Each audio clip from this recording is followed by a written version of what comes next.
Welcome to my presentation. আমি Mohammad Julhasuddin, senior teacher mathematics, Milestone school and college. আজ আমি সপ্তম শ্রেণীর গণিত বিষয়ের উপর পাঠদান করাবো। তবে আজকের পাঠ শুরু করার পূর্বে চলো আমরা পূর্বের পাঠ থেকে কয়েকটি প্রশ্ন দেখে নেই। তো প্রথম প্রশ্ন, জ্যামিতিতে যে সকল বিষয়ের আলোচনা করা হয় সাধারণভাবে তাদের কি বলে? সাধারণভাবে তাদেরকে প্রতিজ্ঞা বলে। তাহলে প্রথম প্রশ্ন হয়ে গেল। এবার চলো আমরা দ্বিতীয় প্রশ্নটি দেখি। সম্পাদ্যের কয়টি অংশ ও কি কি? সম্পাদ্যের তিনটি অংশ, যথা উপাত্ত, অঙ্কন ও প্রমাণ। এরপর আমরা 3 নম্বর প্রশ্নটি লক্ষ্য করব। তোমরা লক্ষ্য করো, ছেদক কাকে বলে? কোনো সরলরেখা 2 বা ততোধিক সরলরেখাকে বিভিন্ন বিন্দুতে ছেদ করলে একে ছেদক বলে। আমরা পূর্বের ক্লাসে ছেদক সম্পর্কে বিস্তারিত জেনেছি। চলো এবার আমরা পরের প্রশ্নটি লক্ষ্য করি। অনুরূপ কোণের বৈশিষ্ট্য কি কি? লক্ষ্য করো, অনুরূপ কোণের বৈশিষ্ট্য হচ্ছে কোণের কৌণিক বিন্দু আলাদা, ছেদকের একই পাশে অবস্থিত। আশা করি তোমরা এই তথ্যগুলো ভালোভাবে শিখেছ। এবার চলো আমরা সর্বশেষ প্রশ্নটি লক্ষ্য করি। সমবাহু ত্রিভুজের প্রত্যেকটি কোণের পরিমাপ কত? সমবাহু ত্রিভুজের প্রত্যেকটি কোণের পরিমাপ হচ্ছে 60 ডিগ্রি। তাহলে আমরা বুঝতে পারলাম যে আমাদের পূর্ব পাঠটি খুব ভালোভাবেই শেখা হয়েছে। এবার চলো আমরা আজকের টপিকটি দেখে নেই। আজ আমরা অধ্যায় 9 হতে সাধারণ আলোচনা ও উপপাদ্য 1-এর প্রমাণ দেখাবো। তো শিক্ষার্থী বন্ধুরা, আজকের এই পাঠটি শেষে তোমরা যা শিখতে পারবে, ত্রিভুজের মধ্যমা ও উচ্চতা ব্যাখ্যা করতে পারবে, ত্রিভুজের অন্তঃস্থ ও বহিস্থ কোণ বর্ণনা করতে পারবে, ত্রিভুজের মৌলিক উপপাদ্য প্রমাণ করতে পারবে। তাহলে তোমরা বই, খাতা এবং জ্যামিতি বক্স নিয়ে ক্লাসের জন্য প্রস্তুত হয়ে যাও। আমরা ক্লাসের বাকি অংশ বোর্ডে দেখব। শিক্ষার্থী বন্ধুরা, মূল উপপাদ্য প্রমাণের আগে আমরা কতগুলো বেসিক জিনিস এই অধ্যায় থেকে জেনে নিব। প্রথমে আমরা মধ্যমা সম্পর্কে জানব। তোমরা লক্ষ্য করো, ত্রিভুজের শীর্ষবিন্দু থেকে বিপরীত বাহুর মধ্যবিন্দু পর্যন্ত অঙ্কিত রেখাংশকে ত্রিভুজের মধ্যমা বলে। চলো আমরা চিত্রের মাধ্যমে ধারণা আরও ক্লিয়ার করি।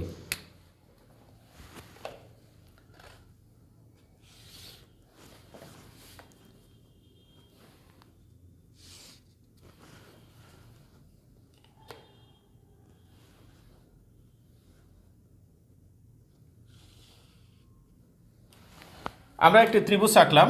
ত্রিভুজটির নাম দিব এ বি সি। এবার এবিসি ত্রিভুজের এ যদি শীর্ষবিন্দু হয় তাহলে এ কোণের বিপরীত বাহু হবে বিসি। এবার বিসি এর মধ্যবিন্দু আমরা ডি নির্ণয় করলাম। এবার এ আর ডি বিন্দু যদি আমরা যোগ করি তাহলে যে রেখাংশ পাবো সেটাই হবে ত্রিভুজের মধ্যমা।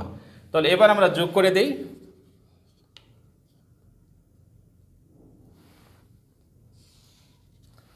তাহলে চিত্রে এডি হচ্ছে ত্রিভুজের মধ্যমা।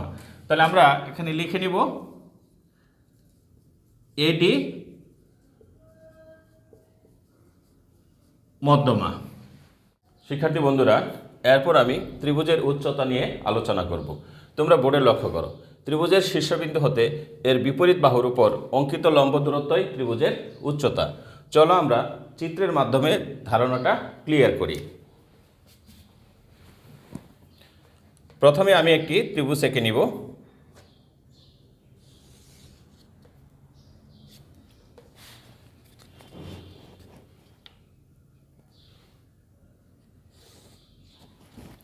তোমরা লক্ষ্য করো,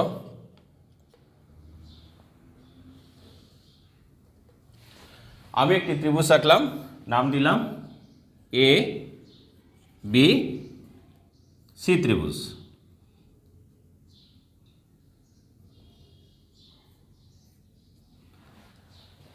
এবিসি ত্রিভুজের এ যদি শীর্ষবিন্দু হয় তাহলে এর শীর্ষবিন্দুর বিপরীত বাহু হচ্ছে বিসি।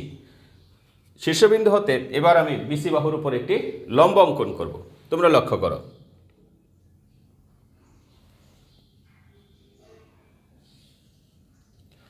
শীর্ষবিন্দু এ হতে তার বিপরীত বাহু বিসির উপর আমি এডি লম্ব অঙ্কন করলাম। এখানে এই এডি হচ্ছে এবিসি ত্রিভুজের উচ্চতা। তাহলে আমরা এখানে লিখে নিই যে এডি উচ্চতা। একটি ত্রিভুজের তিনটি শীর্ষবিন্দু থাকে, লক্ষ্য করো, এ বি সি। এ কারণে তিনটি উচ্চতা থাকবে। আর উচ্চতা ও মধ্যমার মধ্যে পার্থক্য হচ্ছে, মধ্যমার ক্ষেত্রে ডি বিন্দু অবশ্যই বিসি এর মধ্যবিন্দু হবে, আর উচ্চতার ক্ষেত্রে শীর্ষবিন্দু হতে তার বিপরীত বাহুর উপর লম্ব আঁকতে হবে। আর যদি লম্ব হয় সেক্ষেত্রে অবশ্যই এই কোণ এবং এই কোণ 90 ডিগ্রি হবে। এরপরে আমি তোমাদেরকে ত্রিভুজের বহিস্থ ও অন্তঃস্থ কোণ দেখাবো। তোমরা বোর্ডে লক্ষ্য করো, কোনো ত্রিভুজের একটি বাহু বর্ধিত করলে যে কোণ উৎপন্ন হয় তা ত্রিভুজটির বহিস্থ কোণ। এই কোণের সন্নিহিত কোণটি ছাড়া ত্রিভুজের অপর দুটি কোণকে এই বহিস্থ কোণের বিপরীত অন্তঃস্থ কোণ বলা হয়। চলো আমরা চিত্রের মাধ্যমে ধারণাটা ক্লিয়ার করি। আমি প্রথমে একটি ত্রিভুজ এঁকে নিব।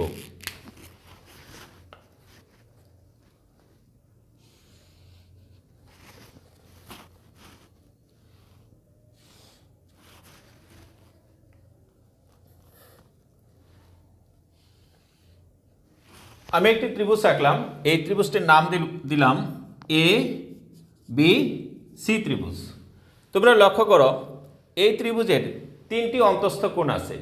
কোন তিনটি কি লক্ষ্য করো, এই কোণ, এই কোণ, এই কোণ, এই তিনটি কোণই হচ্ছে ত্রিভুজের অন্তঃস্থ কোণ। এবার আমি তোমাদেরকে দেখাবো বহিস্থ কোণ। এই ত্রিভুজের তিনটি বাহুর যে কোনো একটি বাহুকে যদি আমরা বর্ধিত করি তাহলে এই বহিস্থ কোণ উৎপন্ন হবে। আমার সুবিধার জন্য আমি বিসি বাহুকে ডি পর্যন্ত বর্ধিত করলাম। তাহলে এখানে যে কোণটি উৎপন্ন হলো এই কোণটি হচ্ছে এবিসি ত্রিভুজের বহিস্থ কোণ। তাহলে চলো আমরা বহিস্থ কোণ চিহ্নিত করি। তাহলে এসিডি কোণ হচ্ছে কি ত্রিভুজের বহিস্থ কোণ। তাহলে আমরা এখানে লিখে নিব বহিস্থ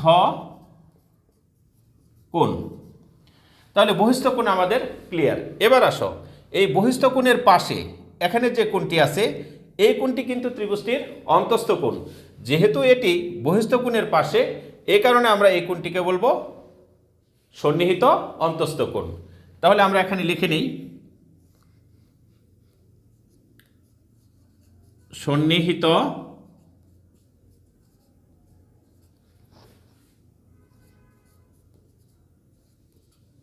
অন্তঃস্থ কোণ। তো শিক্ষার্থী বন্ধুরা, এরপর আমরা এই দুটি কোণকে চিহ্নিত করব।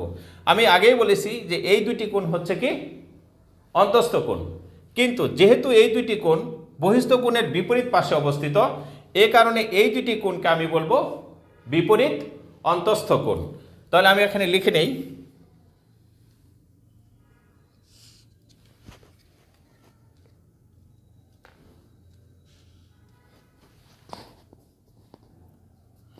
তাহলে এই দুটি কোণ হচ্ছে বিপরীত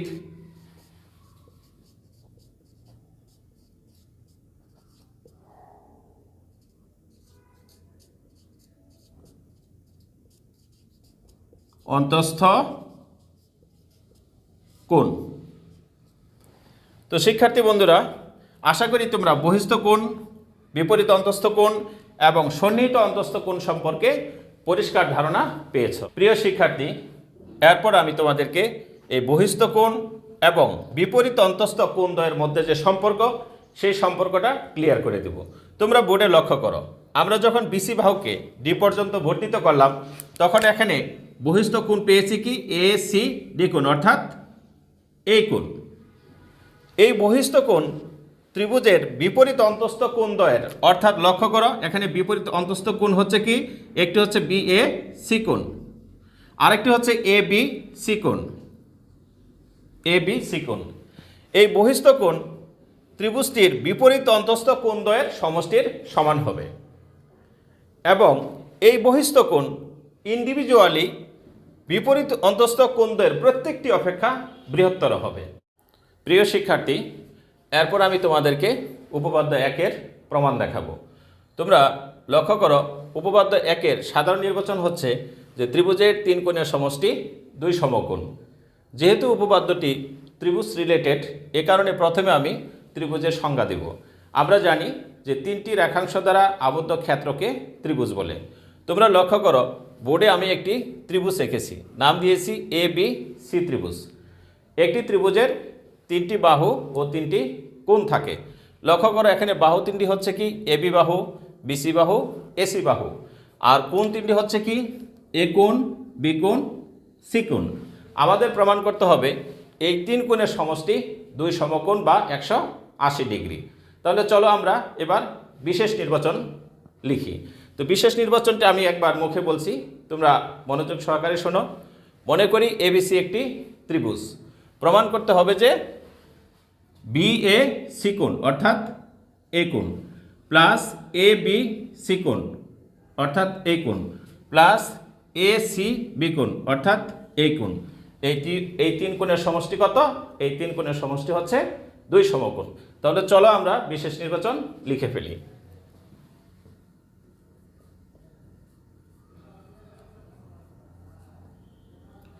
বিশেষ নির্বাচন মনে করি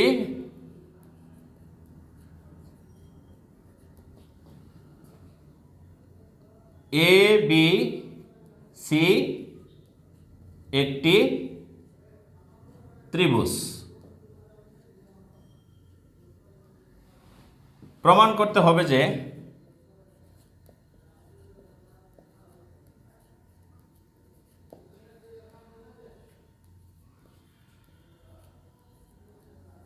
করতে হবে যে আমরা লিখব BAC কোণ,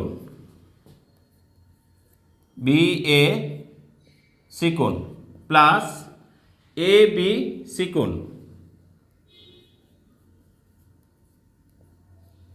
প্লাস ACB কোণ সমান দুই সমকোণ।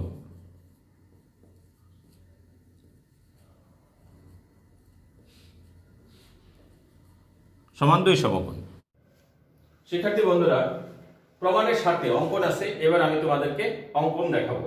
তোমরা বোর্ডে লক্ষ্য করো, আমরা BC বাহুকে D পর্যন্ত বর্ধিত করব।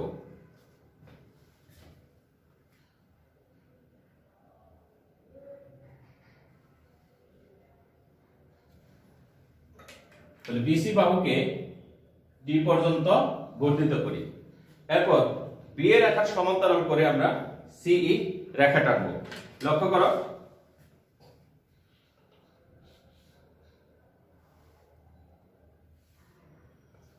BA রেখার সমান্তরাল করে CE রেখা টানি। তাহলে আমাদের অঙ্কন হয়ে গেল। অঙ্কন আমি আবারও বলছি, তোমরা লক্ষ্য করো, BC বাহুকে D পর্যন্ত বর্ধিত করি এবং BA রেখার সমান্তরাল করে আমরা CE রেখা টানি। তাহলে চলো আমরা অঙ্কনের অংশটুকু লিখে ফেলি। তাহলে আমরা লিখে নেই অঙ্কন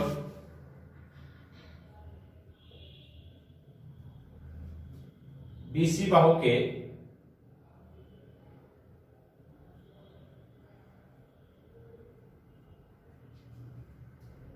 D পর্যন্ত বর্ধিত করি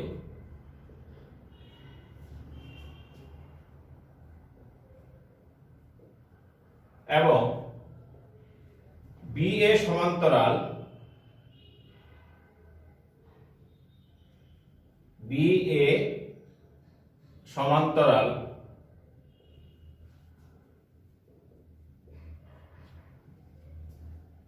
CE রেখা আঁকি। CE রেখা। তাহলে আমাদের অঙ্কন হয়ে গেল। শিক্ষার্থী বন্ধুরা, এরপর আমি তোমাদের প্রমাণের অংশটুকু দেখাবো। তোমরা লক্ষ্য করো, আমি আমার সুবিধার জন্য উপর থেকে লিখব। তো প্রমাণের 1 নং ধাপ, এক নং ধাপে আমরা যে অংশটি দেখাবো লক্ষ্য করো, আমরা বলবো বি এ সমান্তরাল সিই এবং এসি তাদের ছেদক। যদি এসি ছেদক হয় তাহলে ছেদকের বিপরীত পাশে একান্তর কোণদ্বয় পরস্পর সমান হবে, অর্থাৎ বি এ সি কোণ, অর্থাৎ এই কোণের একান্তর কোণ হবে এই কোণ, অর্থাৎ এসি ই কোণ। তো শিক্ষার্থী বন্ধুরা, তাহলে আমরা এই অংশটুকু লিখে নিই। আমরা লিখব বি এ সমান্তরাল সিই এবং এসি তাদের ছেদক। এসি যদি ছেদক হয় তাহলে একান্তর কোণদ্বয় পরস্পর সমান হবে। এই কনসেপ্টটা তোমাদেরকে আমি ক্লিয়ার করে দিচ্ছি, তোমরা লক্ষ্য করো। আমরা প্রথমে একটি ট্যান এঁকে নেব, এরপর আমরা এখানে লিখব বি, এখানে লিখব এ, এখানে সি, এখানে ই। লক্ষ্য করো, এ হচ্ছে আমার বিএ বাহু, বিএ বাহুটাকে আমি এখানে দেখিয়েছি, আর এ হচ্ছে আমার সিএ বাহু, সিএ বাহুটাকে আমি এখানে দেখিয়েছি। আর ছেদক হচ্ছে কি? ছেদক হচ্ছে এসি, এই হচ্ছে আমার ছেদক। যেহেতু একান্তর কোণদ্বয় পরস্পর সমান, তাহলে এই বি এ সি কোণের একান্তর কোণ হবে কি? লক্ষ্য করো, এই কোণের একান্তর কোণ হবে এ সি ই কোণ, অর্থাৎ এই কোণ। তাহলে চলো এই অংশটুকু আমি লিখে ফেলি। তাহলে আমরা লিখব যে বি এ সি কোণ সমান একান্তর এ সি ই কোণ। আশা করি তোমরা বুঝতে পেরেছ। তাহলে এই অংশটাকে আমি মুছে দিই। এরপর আমি 2 নং ধাপ দেখাবো। 2 নং ধাপে তোমরা লক্ষ্য করো, বি এ সমান্তরাল সিই আর ছেদক হচ্ছে কি? বিডি। তাহলে বি এ সমান্তরাল সিই বিডি যদি তাদের ছেদক হয়, সেই ক্ষেত্রে ছেদকের একই পাশে অনুরূপ কোণদ্বয় পরস্পর সমান হবে, অর্থাৎ এ বি সি কোণের অনুরূপ কোণ হবে কি? ই সি ডি কোণ, অর্থাৎ এই কোণ।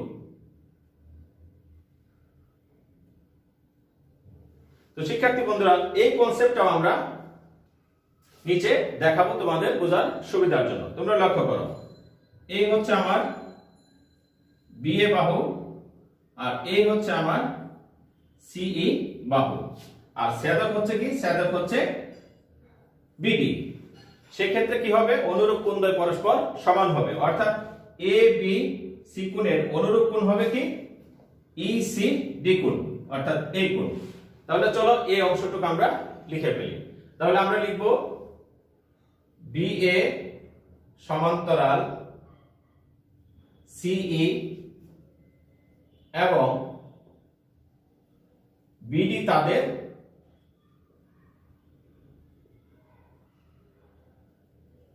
ছেদক। তাহলে সুতরাং যে আমরা লিখতে পারি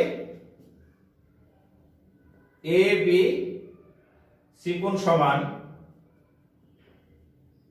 অনুরূপ ই সি ডি কোণ। তো শিক্ষার্থী বন্ধুরা, আশা করি ধাপ 1 এবং ধাপ 2 তোমরা বুঝতে পেরেছ। এরপর আমি তোমাদেরকে ধাপ 3 দেখাবো। তোমরা বোর্ডে লক্ষ্য করো। তো আমরা প্রথমে লিখে নিলাম 3 নং ধাপে আমরা যে অংশটি দেখাবো লক্ষ্য করো, এই একান্তর ও অনুরূপ কোণ হবে এই একান্তর ও অনুরূপ কোণের সমষ্টির সমান। এটি আমরা ধাপ 1 এবং ধাপ 2 যোগ করেও পেতে পারি। তাহলে আমরা এখানে লিখে নেই যে ধাপ 1 ও ধাপ 2 যোগ করে পাই। লক্ষ্য করো, আমরা যখন ধাপ 1 এবং ধাপ 2 যোগ করব, তখন বাম পক্ষের সাথে বাম পক্ষ যোগ করব এবং ডান পক্ষের সাথে ডান পক্ষ যোগ করব। তাহলে 1 নং ধাপের বাম পক্ষে কি আছে? লক্ষ্য করো, বি এ সি কোণ। এই কোণের সাথে আমরা যোগ করব ধাপ 2 এর বাম পক্ষ, অর্থাৎ এ বি সি কোণ। এরপরে আমরা সমান চিহ্ন দিয়ে 1 নং এর ডান পক্ষের সাথে 2 নং এর ডান পক্ষ যোগ করে নিব। তাহলে আমরা লিখব AC ইকুন প্লাস হচ্ছে কি EC দ্বিগুণ। তো শিক্ষার্থী বন্ধুরা 3 নং এর ডান পক্ষে আমরা যে দুইটি কোণ পেয়েছি, চলো আমরা চিত্রের সাথে একটু মিলিয়ে নিই। আমরা এখানে কি করলাম, AC ইকুনের সাথে আমরা যোগ করেছি EC দ্বিগুণ, অর্থাৎ এই কোণের সাথে আমরা এই কোণ যোগ করেছি। তাহলে এই দুই কোণ যদি আমরা যোগ করি তাহলে আমরা পেয়ে যাচ্ছি কি এখান থেকে এই পর্যন্ত। তাহলে এই দুই কোণের যোগফলের পরিবর্তে আমি লিখতে পারি AC দ্বিগুণ। তাহলে পাশে আমি লিখে নেই AC দ্বিগুণ। তো আশা করি তোমরা 3 নং ধাপটি বুঝতে পেরেছো। এরপর আমি তোমাদেরকে 4 নং ধাপ দেখাবো। তো আমি লিখে নিলাম 4। শিক্ষার্থী বন্ধুরা, আমাদের প্রমাণ করতে হবে যে এই ত্রিভুজের 3 কোণের সমষ্টি 2 সমকোণ, অর্থাৎ BAC কোণ প্লাস ABC কোণ প্লাস ACB কোণ সমান 2 সমকোণ। তোমরা লক্ষ্য করো 3 নং ধাপে আমরা BAC কোণ এবং ABC কোণ অলরেডি পেয়ে গেছি। আমাদের আর একটি কোণ দরকার, সেটি হচ্ছে কি ACB কোণ। আমরা যদি এবার 3 নং ধাপের উভয় পক্ষে ACB কোণ যোগ করি তাহলে কিন্তু আমাদের প্রমাণের বাম পক্ষের সাথে মিলে যাবে। এই কারণে আমরা উভয় পক্ষে ACB কোণ যোগ করে নেব। তাহলে আমরা লিখে নেই যে BAC কোণ প্লাস ABC কোণ প্লাস ACB কোণ ইকুয়াল হচ্ছে কত, ইকুয়াল হচ্ছে AC দ্বিগুণ, এর সাথে আমরা যোগ করব ACB কোণ। আমরা ব্র্যাকেট দিয়ে সাইড নোটে লিখে দিতে পারি যে উভয় পক্ষে ACB কোণ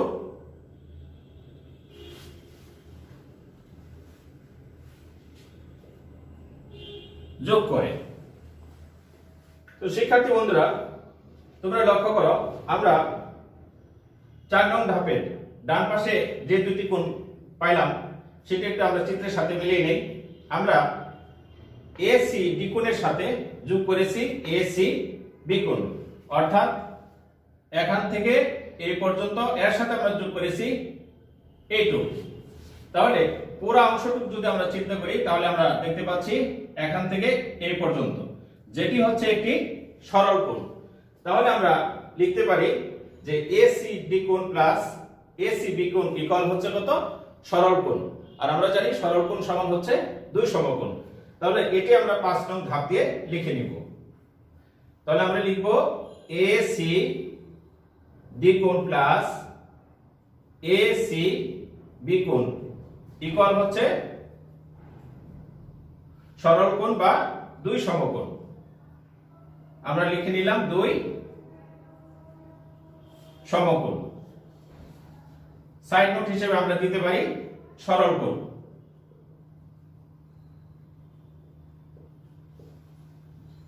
তো শিক্ষার্থী বন্ধুরা, আমরা কিন্তু প্রমাণের প্রায় শেষ পর্যায়ে চলে এসেছি। তোমরা লক্ষ্য করো আমরা যদি এবার 4 নং ধাপে এই ACB কোণ আর ACB কোণের পরিবর্তে 2 সমকোণ বসাই দেই তাহলে কিন্তু আমাদের প্রমাণ হয়ে যাবে।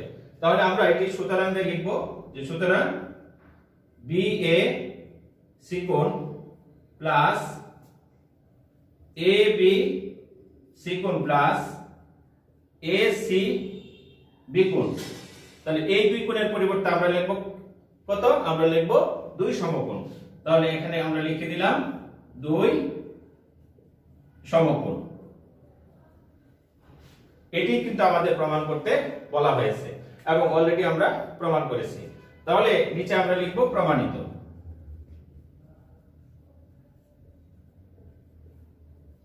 তো শিক্ষার্থী বন্ধুরা, আশা করি তোমরা প্রমাণটি বুঝতে পেরেছো।